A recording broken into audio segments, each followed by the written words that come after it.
Magandang gabi. Ako po si Fred Castro at ito ang The Daily News Grind.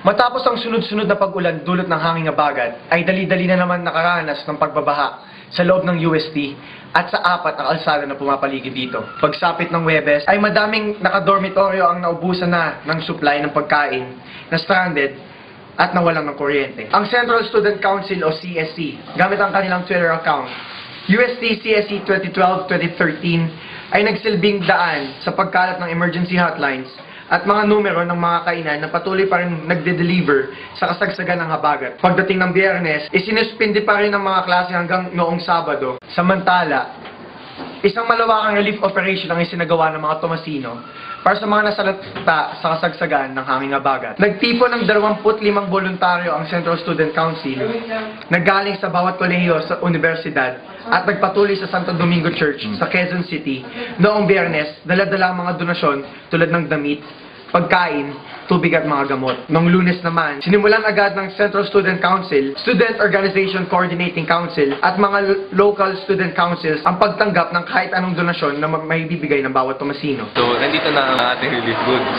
Ito yung damit at dun sa kabila ay yung pagkain, rice at yung canned goods at tubig rin. So, itong Tulong Tomasino na collaborative project ng SOCC at CSC, in this time of calamity, we all share one goal, and that is to uplift our Tomasan spirit to helping our society today. Ako po si Fred Castro, muli, ito po ang The Daily News Grind.